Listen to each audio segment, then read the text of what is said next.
The 555 timer IC and its applications. Mainly the astable and monostable applications will be discussed in this lecture. The internal circuit of the 555 timer IC will be discussed first, and thereafter the monostable operation, and next the astable operations. The 555 timer IC is a 8-pin IC. You can see starting from here, this is pin number 1, 2, 3, 4, and on the other side there exists another 4 pins. The pin diagram of the 555 timer IC is also shown over here. So pin 1 is used for ground connection, whereas this pin 8 is used for the positive supply. So pin 1 and 8 are reserved for the supplies. Pin 2 is used for the trigger. Pin 3 is for output, 4 is reset, and 5 is the control. Although in this lecture or during the application of astable and monostable operation, we are not going to use this control pin 5, but it has several advantages and several applications also. Pin number 6 is called the threshold, 7 is called discharge, and the mapping of each of every pin from this pin diagram is directly shown with this internal circuit diagram. So this is the internal circuit diagram. Here, this pin number 8 is the VCC, and from VCC there exists 3 resistors. Generally, these 3 resistors are of 5 kilo ohm, so that is the name came here. That's 555.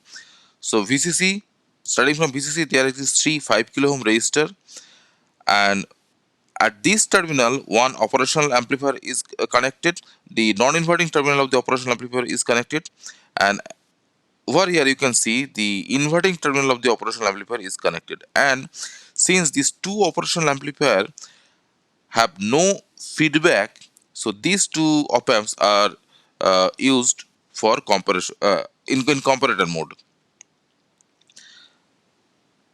This one is a flip-flop. It is called the RS flip-flop, and I will show next is what is the operation of the RS flip-flop, because RS flip-flop is a digital device, so it can produce either a logic 1 or logic 0. Logic 1 corresponding to the plus VCC and logic 0 corresponding to the minus VCC or the ground terminal. In this case, in general, the plus 1 or logical 1 represents the most positive supply, and logical 0 represents the most negative supply.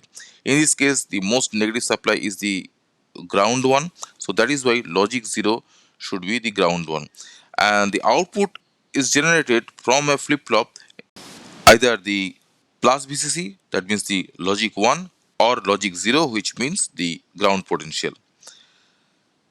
After this flip-flop, there exists this output. This is called the NOT gate. So this NOT gate produces, just alters the output of the flip-flop. If the output of the flip-flop appears 1, the output goes to 0. If it is 0, output goes to 1. And this transistor, which is connected with the pin number 7, and we know the pin number 7 is called the discharge. It means that when this NPN transistor will get a logic high value to its input. Logic high value means, since the output is coming from this flip-flop, so logic high value means plus VCC will be applied to its base. Then this bipolar junction transistor or NPN transistor will be turned on, and in that case, this pin number 7 will be directly connected with the ground potential, and then whatever the potential will be there at this point, that will be discharged through this transistor. But if zero potential appeared to the base of this NPN transistor, then this NPN transistor will be turned off, and no current can pass through this path.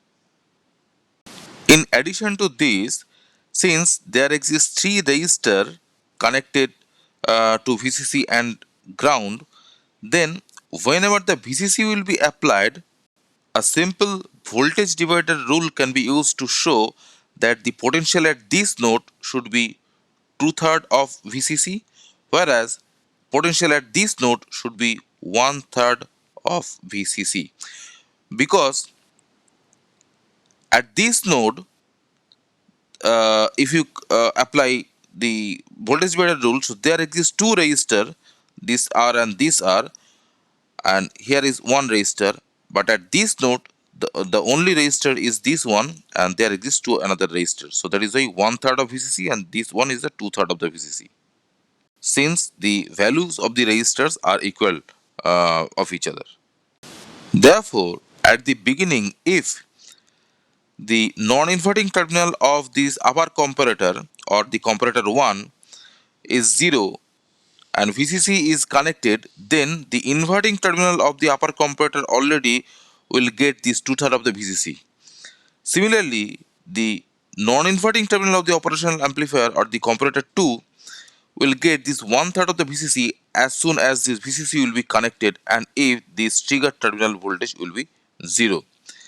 So which means initially this comparator 1 will be at minus Vsat because its inverting terminal is at a higher potential than its non-inverting terminal, and for the comparator 2 initially it will be uh, in the state of plus Vsat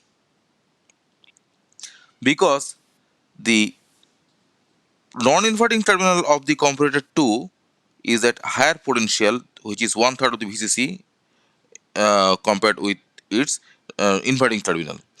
Now, minus Vsat means logically it is 0. Minus Vsat means the most negative available voltage, which is ground.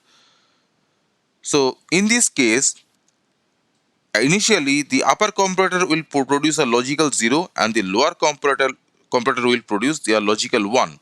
So, this R input will get a logical 0 corresponding to the voltage of minus Vsat, and this S input will get a logical 1 corresponding to the voltage of plus Vsat. So, with respect to the flip-flop, R will be 0 and S will be 1, and this condition is a set condition.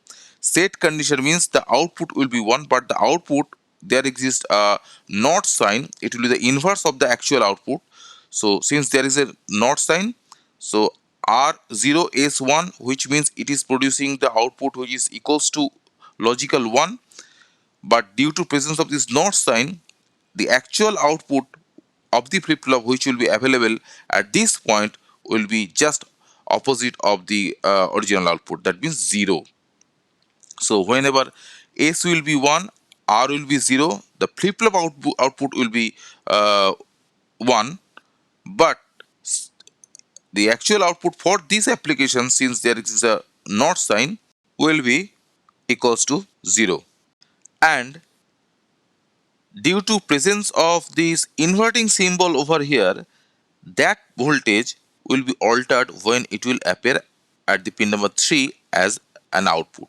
So when it is 0, this output will be 1. When it will be 1, the output will be 0 and vice versa. In addition to this, a 0 potential at this point turns off this transistor, and consequently this path will be disconnected from the ground terminal or from the ground potential. And these are the conditions at the beginning whenever you are connecting a VCC to this to the pin number 8 and connecting ground to this pin number 1. And in addition to that, this reset pin, whenever you will apply a negative voltage to this reset pin, then this flip-flop, whatever the output of this flip-flop will be, that will be reset. Which means the immediate output of the flip-flop will back to its initial position. That means the initial position means the position or the status what just I have discussed. Initially, whenever you are connecting the VCC and ground, the output of the flip-flop is becoming 0, and whenever you will press this reset pin during the operation or any kind of operation, the output of the flip-flop will be reset to 0 value, which is corresponding to the initial conditions that just I have discussed. Before discussing specific applications regarding the 555 timer IC, I should emphasize the operation of a flip-flop, basically this RS flip-flop as it is applied over here. In general, a flip-flop has two outputs, which is denoted as Q and Q bar. Although The Q bar output I have taken over here because this is the output through which all other devices are connected. But the Q output should be there, which is not shown in this diagram.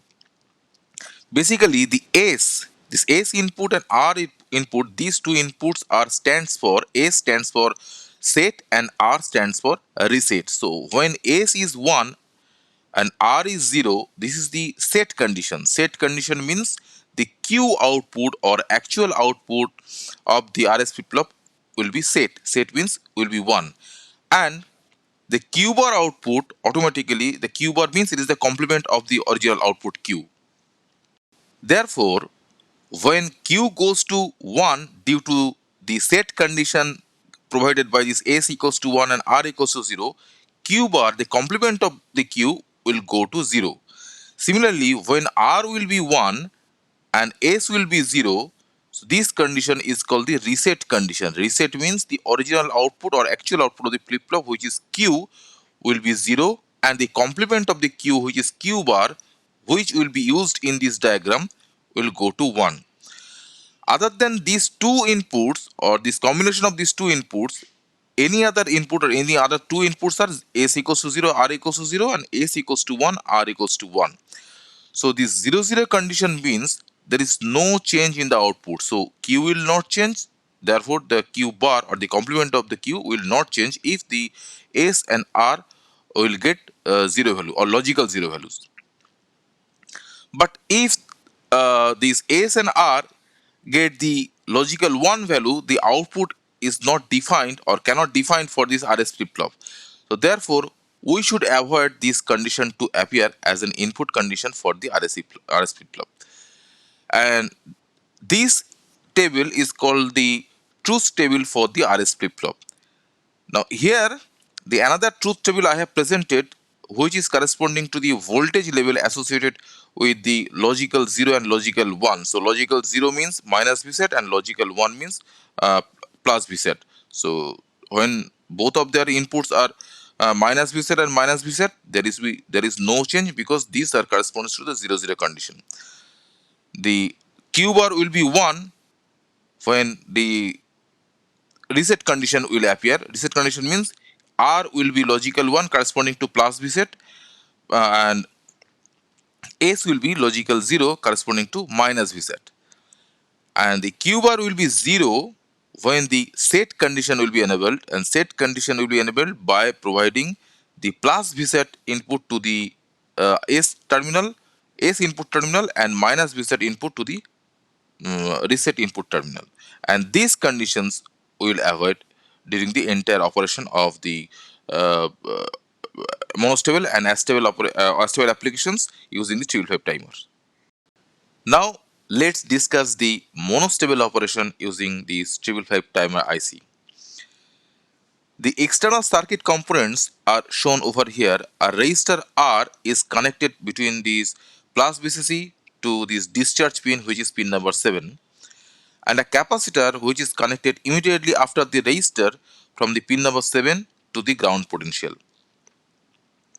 In addition to that, this pin number 7 and pin number 6, these two pins are shorted because the pin number 6 is the threshold voltage, and the threshold voltage is corresponding to the non-inverting terminal of the comparator 1. This terminal is shorted with the discharge pin. Now you can see over here the pin number 5, there is no use of this pin number 5 because, as I told, the purpose of the pin number 5 was to apply the control voltage. So here we are not applying any additional voltage to control the desired output. Therefore, we should uh, connect this pin number 5 with the ground potential. But this pin number 5 is shorted with the inverting terminal of the comparator 1, which is again connected with this resistor R. And due to such connection, as I told, 2/3 of VCC will appear at this node and 1/3 of the VCC will appear across the resistor R, this one. Now, since This pin number 5 is connected with this two-third of the VCC, which is again connected with the inverting terminal of the upper comparator. Directly connecting a ground potential with the pin number 5 will short this terminal, and which is undesired one, because this potential is a very important use during the operation of monostable or astable operation. So that is why, in order to block, or in order to being shorted this terminal with the ground potential when we are connecting the pin number 5 with the ground directly, we just need a capacitor through which we should ground the pin number 5 as shown in this diagram. So that is why a 10 nanofarad capacitor is connected in between the pin number 5 and a ground potential. A monostable operation means the output should have only one stable state, and the other state is the quasi-stable state. So basically, whenever no trigger is applied at this trigger terminal, the output remains in its stable state, and when a trigger will be applied, then the output will jump to its quasi-stable state, where the output will stay for a finite duration of time, and after that the output will come back to its initial state or the stable state. So it depends upon the trigger when the output will switch to its quasi-stable state, and it depends upon the product of this R and C, the duration over which the output will remain on its quasi-stable state. So basically, after passing or after spending some time, depending upon the product of RC, because we know the product of R and C represents the time. So after spending some time, which is defined by the product of R and C, the output will come back to its initial state. Therefore, in order to initiate the monostable operation, we need to apply a trigger. Initially, or at the beginning, the trigger should be connected with the VCC as shown over here, because the pin number 2, which is trigger, is basically the inverting terminal of the lower comparator. So when initially, as I told, when you are connecting or turning on this device by connecting these pin number 8 to VCC and pin number 1 to ground, at that point of time, the trigger, this terminal should be connected with the VCC, which means the inverting terminal of the comparator 2 will have higher potential than its non-inverting terminal, which is at 1/3 of the VCC. Therefore, the output of the comparator 2 will be at minus Vset, corresponding to the S equals to 0, logical 0 input. So the S input for the flip-flop will get logical 0 input. On the other hand, you can see that pin number 7 and 6, they are shorted and connected across a capacitor. So pin number 6 and 7, they are both of them are connected over here across a capacitor. And initially, I am assuming the capacitor voltage is 0. So therefore, the potential which is appearing at the non-inverting terminal of the comparator 1 is 0, because this one and this one is shorted across the capacitor. But at the inverting terminal of the comparator 1, we have a 2/3 of the VCC. So therefore, the output of the upper comparator, you will have the minus Vsat.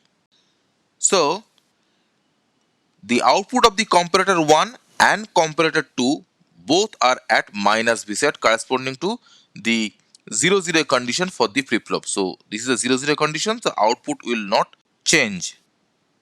Hello, 1 2 3 4 5 6. In order to apply the trigger, we need to follow a special step. That is, as I told, initially the trigger, this terminal should be connected with the VCC, but when you want to apply the trigger, this terminal, the pin number 2, you have to connect with the ground, and immediately after that you have to change the connection from ground to the VCC. Later on you will see, by applying or by following these steps, we actually will avoid the condition to have S equals to 1, R equals to 1 to the input of this flip-flop. Now let's see what will happen when you apply the trigger. So as I told initially, it was connected with the VCC and nothing is going to happen because output is not changing. Now when you are applying the trigger, that means you are connecting the pin number 2 with the ground potential, then the inverting terminal will be at lower potential compared with its non-inverting terminal of the comparator 2, and therefore the output of the comparator 2 will be at plus Vset corresponding to the logic 1 input for the S, whereas the input for the R will be at logic 0 because nothing is changed to this terminal, this threshold terminal. So S equals to 1 and R equals to 0. So which is corresponding to plus Vset for S and minus Vset for R, corresponding to the 0 voltage for this Q bar. When it is 0 voltage, this transistor is turned off and the output will rise to the logic 1 or the plus VCC. So output will go to the plus VCC and this transistor will be turned off. Since this transistor is turned off, so this path, that means the discharge path, will be disconnected from this ground terminal. As a result, since this path is disconnected from the ground terminal and this threshold terminal is basically the input of operational amplifier, and we know for an ideal operational amplifier the input impedance for the op amp is infinite, and for practical case this input impedance of the operational amplifier is very high. So the current cannot pass either from this one or this one because this path is disconnected and this path is going through an input impedance of the operational amplifiers. Therefore, current can take only one path, that is through this R and C, and when the current will flow from the VCC through this R and C, it will charge up the capacitor. So at the instant when you are applying the trigger, the negative trigger, that means you are connecting to the ground, then the output of the Q bar goes to 0, and that is corresponding to turning off the bipolar junction transistor, which is corresponding to rising the output of the pin number 3, and which is corresponding to the charging of the capacitor. So capacitor is charging. The time the capacitor will take to charge up depends upon the product of R and C. Now when the capacitor is charging, it is charging towards the VCC, but before to reach this VCC, the capacitor which is connected at the pin number 7 and 6, so it will reach first 2/3 of the VCC. So when the capacitor will reach the 2/3 of the VCC, look at here, the non-inverting terminal of the upper comparator, which was initially uh, uh, at some potential less than the 2/3 of the VCC, which is at the inverting terminal of the op amp.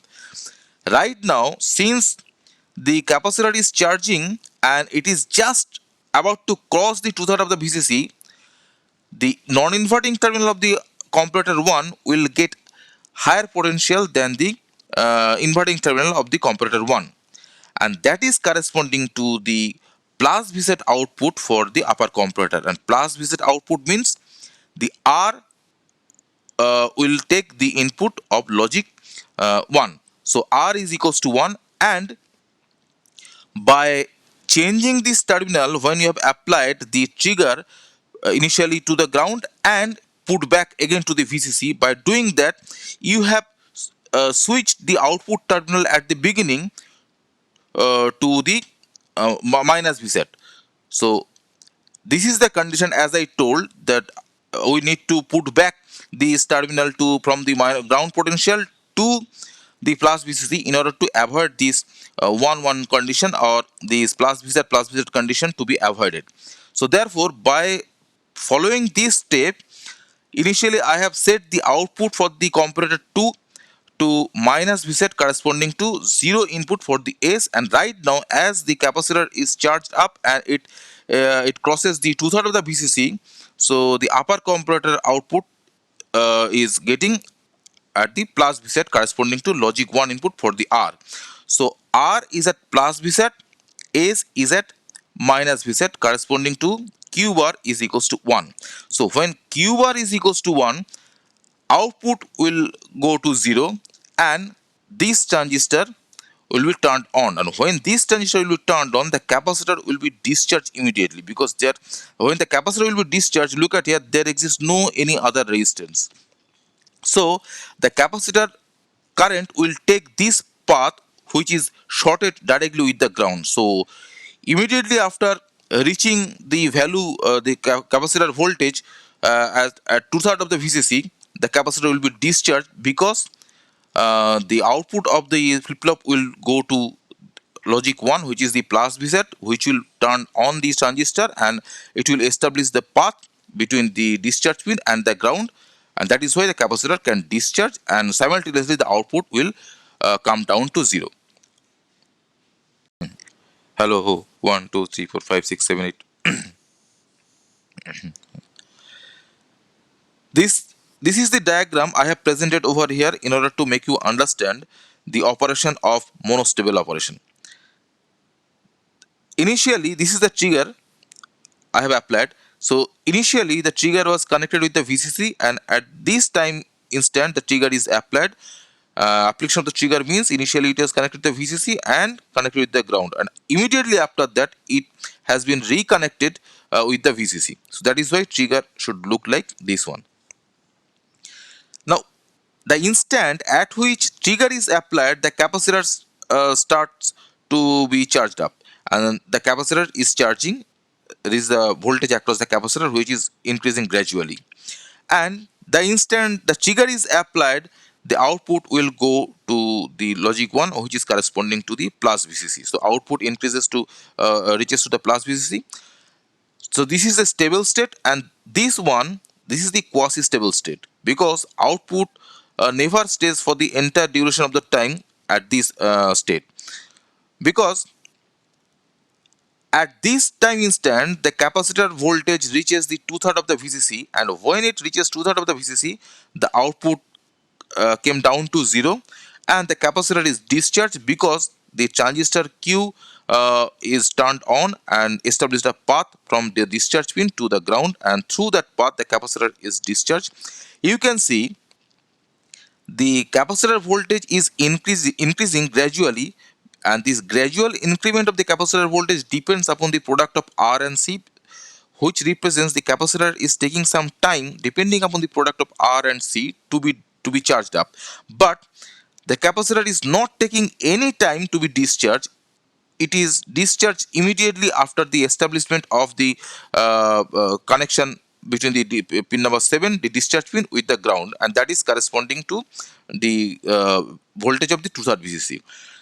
This is because there is no additional resistance from the pin number 7 to the ground potential, so zero potential. So if you consider the product of R and C, which is required to be discharged for the capacitor, that is 0. So with 0 time the capacitor will be discharged. So that is why the sharp discharge features you can observe over here.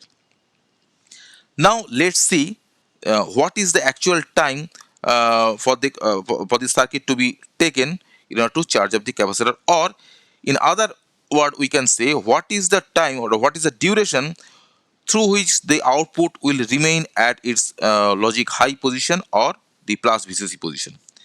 So here is the calculation. So initially I'm assuming that this is the time instant t equals to 0, the trigger is applied, and at this time instant t equals to capital T, so this is the time instant t equals to capital T, the capacitor voltage reaches the two-thirds of the VCC. Since the capacitor is charged up to two-thirds of the VCC, so we have to use the charging equation of the capacitor, and this one is the charging equation of the capacitor. So this is the instantaneous voltage of the capacitor. This is the final voltage of the capacitor, because capacitor is charging up to reach the maximum available value of the system, which is VCC here. This is the time constant using which the capacitor is charging up. So 1 minus e to the power minus t divided by RC. This is the charging equation. Now at t equals to capital T, the capacitor voltage reaches the two-thirds of the VCC, and the rest equation is as it is. So this VCC, these two VCC gets cancelled, and Finally, from this equation, rearranging this equation, and we can get this capital T as 1.1 times RC. For example, if we consider R equals to 1 mega ohm and C equals to 10 microfarad, then this time period T will be 11 seconds. So with this value of resistor and capacitor, you can set the output to remain at its quasi-stable state, which is the VCC state, for 11 seconds.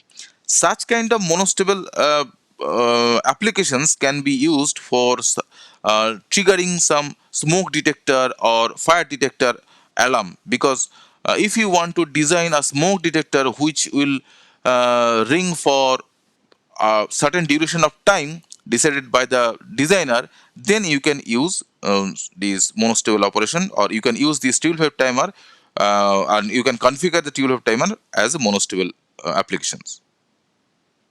Next is the astable operation. The basic difference between a monostable operation and astable operation is over here. You can see that in case of monostable operation, the pin number 7 and pin number 6 was shorted and was connected across a capacitor, and the resistor was used. In case of monostable operation is only one resistance. Here two resistors are used, R1 and R2, and pin number 7, which is the discharge pin, is connected in between them. On the other hand, this pin number 6, the threshold voltage, the threshold pin and the trigger pin, these are shorted and connected across the capacitor C, and all other connections remain same. In this case, there is no need to apply the trigger externally, because the trigger terminal is connected with the capacitor, and we know the trigger terminal is basically the inverting terminal of the comparator 2. So whenever the capacitor voltage will cross this one third of the VCC, because we know this one is one third of the VCC, and this node, the potential at this node is two third of the VCC. So whenever the trigger voltage will cross this one third of the VCC, the output of the comparator 2 will switch to minus Vset, and it will be done automatically when the capacitor voltage will cross the one third of the VCC.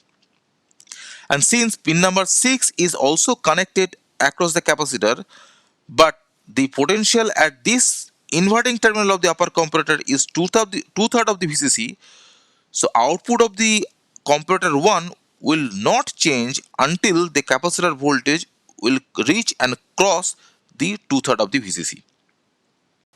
So whenever you will connect the VCC over here and you have configured the 555 timer IC as astable application for astable applications, then with immediate connection of the VCC, the capacitor will start to charge up, because this path is disconnected initially, as I told, because this output is 0.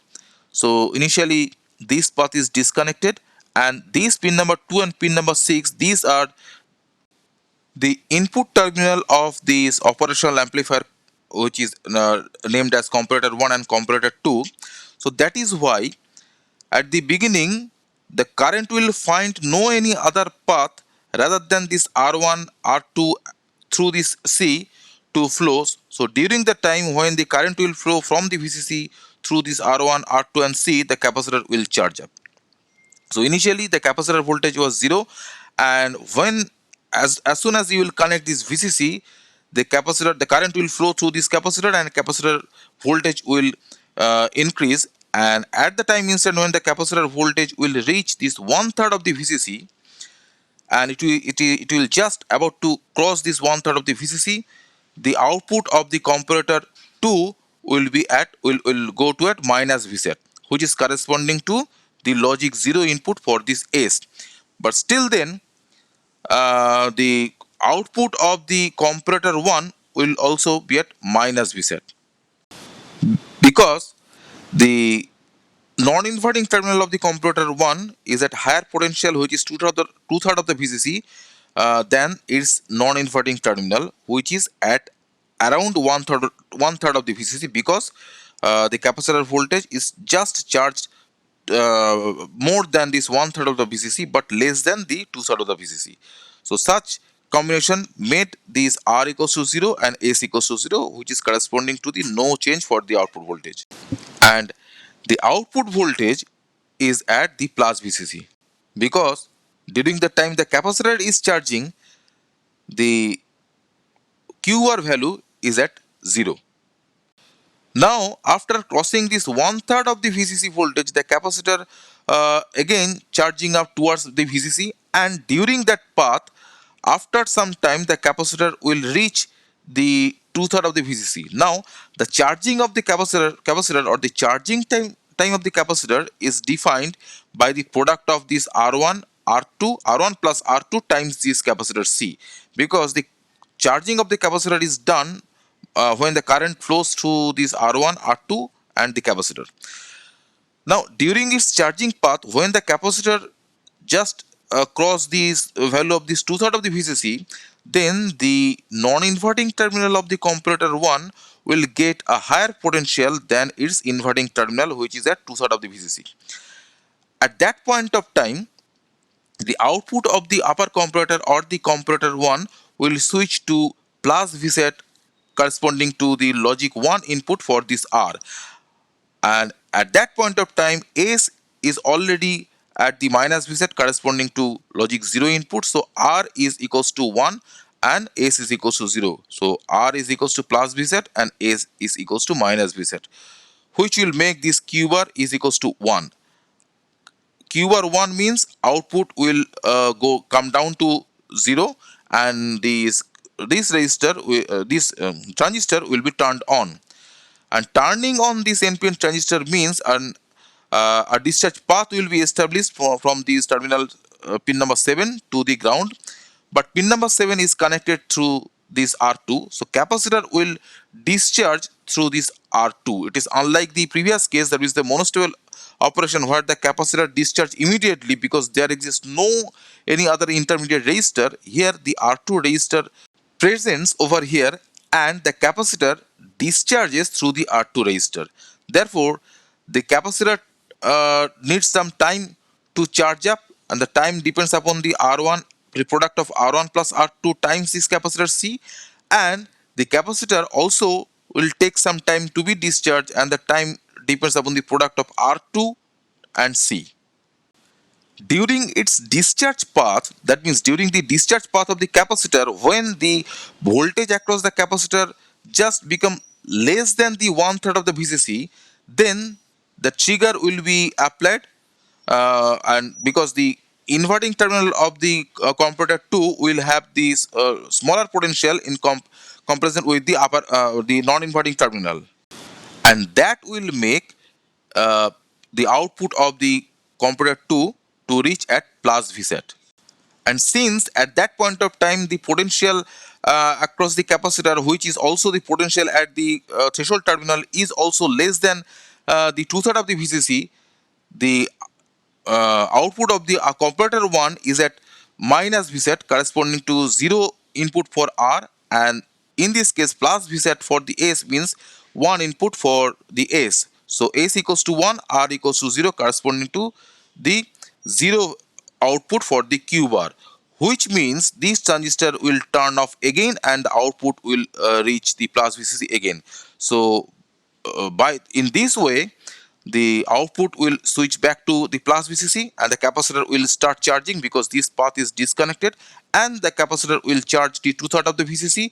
It will start to discharge and the output will come down to 0. In this way a square wave output you can have, and that is called the astable operation. The output is the astable output because such kind of output has no stable state. It is unlike the previous case, which has only one single stable state. That is why the previous configuration is called the monostable operation, and this operation is called the astable operation because it has no stable state. Output oscillates between plus Vset and ground, plus Vset and ground, as shown over here. Here is the output for the astable operation. This represents the charging time and this is the discharging time of the capacitor, And according to that, during the charging time of the capacitor, the output remains at a high state, which is corresponding to the plus VCC. And during the discharging time, the output switches back to the ground potential. And when the capacitor voltage reaches the one third of the VCC, output again switch back to the plus VCC. And when the capacitor voltage just crosses the two third of the VCC, output switch back to the ground potential. So in this way, the output switches from the plus VCC to ground, ground to plus VCC, whereas the capacitor switches from one third VCC to two third VCC, two third VCC to one third VCC. Therefore, if this one is the plus VCC, this potential will be 0, and this potential is the two third of the VCC, and this one is one third of VCC. Now, let's calculate the time required uh, to remain the output at its plus VCC, that means the logic high output, and the time required to remain the output at its logic 0 output. So this is corresponding to T on we will consider, and this is corresponding to T off. So we can write this is T on, and this duration is T off. The T on time can be obtained by subtracting the time required to charge up the capacitor from 0 potential to 2/3 potential minus 0 potential to 1/3 of the VCC. So each and every time the capacitor will charge from 1/3 to 2/3 of the VCC by taking the same time. So that is why we can obtain the T on time by subtracting this potential, the time required to reach these two potential. So here I'm considering that T equals to T1, the capacitor is charged to 1/3 VCC, and at T equals to T2, it is charged to 2/3 of the VCC. Next, we need to use the charging equation of the capacitor. So here, the final voltage of the capacitor is 1/3 of the VCC, and this is the charging equation of the capacitor. So from here, this VCC gets cancelled, and finally, this RF is nothing but the summation of R1 and R2, because during the charging time of the capacitor, the current flows through R1, R2 and the capacitor. And by solving this equation, we can get T1 is equals to 0.405 RF times C, where RF is defined by R1 plus R2. Next is that the charging time required to charge up the capacitor voltage up to 2/3 of the VCC. The similar equation will be used where this VCC will be cancelled, and finally the uh, T2 time can be obtained as 1.09 times RF times C. On the other hand, uh, before going to calculate the discharging time, so T on can be obtained as shown over here. It is the difference between T2 minus T1, which is equals to 0.7 times R1 plus R2 times C. On the other hand, this is the discharging equation where there should be a bracket. Now this VC, this is the final voltage that the capacitor should attain after being discharged, and this is the VC, the capacitor voltage. And during the discharging time, the capacitor current flows through this R2 resistor, so that is why R2 resistors is included. And finally, this T of time, which is equals to the time required for the capacitor to be discharged up to 1/3 of the VCC. So therefore, at T equals to T of, the final value of the capacitor will be 1/3 of the VCC, whereas the initial value of the capacitor, which is VC, that was 2/3 of the VCC.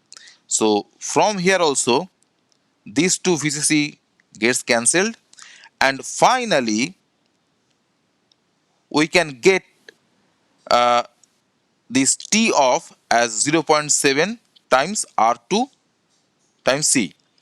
And total T, therefore, we can calculate, which is the summation of T on and T off, is equals to 0.7 times R1 plus 2 times R2 times C. The frequency at which the output should oscillate can be found easily by inverting this T, F equals to 1 over T. The important figure of merit for this astable operation is the duty cycle. Duty cycle can be obtained in both ways. So duty cycle means either you can consider the duration, the percentage over which the output remains at high, or the percentage over which the output remains at low. So the first one is called the on duty cycle, and the second one is called is off duty cycle. So on duty cycle can be obtained the duration of the output to remain high divided by the total T. So this basically calculates the percentage of the time over the entire time duration, that is the T on plus T off, this total time duration. What is the percentage with which the output remains high, and this calculates the time duration with which the output remains low out of the total time duration. So this can finally be obtained as R1 plus R2 divided by R1 plus 2R2, and the second case, the D off can be obtained as shown over here, R2 divided by R1 plus twice R2.